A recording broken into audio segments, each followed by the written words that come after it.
IAS Ashok Khemka, जो पिछले 30 साल से भारतीय प्रशासनिक सेवा में कार्यरत हैं, एक बार फिर चर्चा का विषय बन गए हैं। 30 साल के कार्यकाल में अब तक 56 बार उनका ट्रांसफर हो चुका है, या यूं कहें तो किसी भी जगह में उन्हें 6 महीने से अधिक का समय नहीं मिला है। हालांकि अशोक खेमका देश के सबसे चर्चित नौकरशाहों में से एक हैं। उन्हें उनकी ईमानदारी और बेबाकी के लिए जाना जाता है।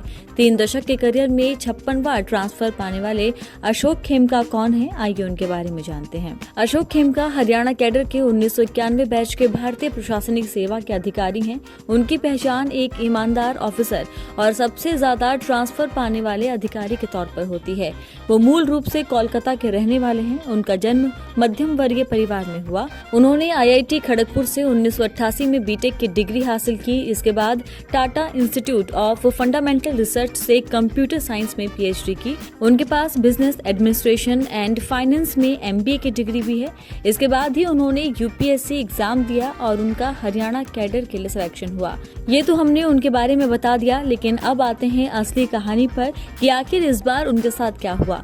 दरअसल हरियाणा सरकार ने सोमवार को senior IAS officer Ashok Khemka का ट्रांसफर कर दिया। साइंस एंड टेक्नोलॉजी डिपार्टमेंट के अतिरिक्त मुख्य सचिव खेमका को अब आर्काइव डिपार्टमेंट के अतिरिक्त मुख्य सचिव के रूप में नियुक्त किया गया है, जिसके बाद अशोक खेमका का दर्द छलक गया और उन्होंने अपने दर्द को ट्वीट के जरिए बयां किया। उन्होंने ट्वीट कर लिखते हुए कहा कि एक बार फिर आर्काइव्ड एक सरकारी अधिकारी को हर हफ्ते 24 घंटे काम करना होता है, लेकिन अब ईमानदार और नहीं झुकने वाले लोगों से निपटने के लिए एक नई ट्रिक अपनाई जा रही है।